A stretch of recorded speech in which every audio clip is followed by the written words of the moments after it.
अगर एक चीज और मैं आपके साथ शेयर करता हूं कि हुकूमती वज़रा ये कह रहे हैं कि सुप्रीम कोर्ट ऑफ पाकिस्तान जो है वो कोई तरमीम को स्ट्राइक डाउन नहीं कर सकती, यानी 26वीं आईनी तरमीम जो इन्होंने की है। राणा सनाउल्लाह साहब भी ये बात कर रहे थे, बाकी लोग भी कर रहे थे कि जनाब क्योंकि पार्लियामेंट ने एक तरमीम कर ली है लिहाजा सुप्रीम कोर्ट ऑफ पाकिस्तान जो है वो उसको ख़त्म नहीं कर सकती। ये अब इस वक्त की हुकूमत कह रही है।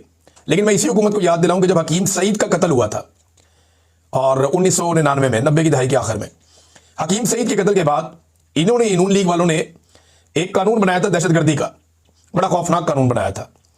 अगर वो कानून सुप्रीम कोर्ट ऑफ पाकिस्तान उस वक्त खत्म ना करती तो नवाज शरीफ को और उसके साथियों को तैयारा साजिश केस में फांसियां हो जाती, और ये शायद खकान अब्बासी साहब ने तस्लीम भी किया। तो सुप्रीम कोर्ट ऑफ पाकिस्तान पहले भी स्ट्राइक डाउन कर चुकी है, कानून को खत्म कर चुकी है। आइंदा भी उनके पास ये इख्तियार रहेगा क्योंकि आइन की तशरीह का जो इख्तियार है वो सुप्रीम कोर्ट ऑफ पाकिस्तान के पास है। और अगर माजी में सुप्रीम कोर्ट ने ये पावर एक्सरसाइज ना की होती तो नवाज शरीफ और उनके साथियों को तैयारा साजिश केस में फांसियां लग जाती। लिहाजा अब सुप्रीम कोर्ट के पास उसी तरह एक इख्तियार मौजूद है। देखना यह है कि सुप्रीम कोर्ट उस इख्तियार को इस्तेमाल करती है या नहीं करती।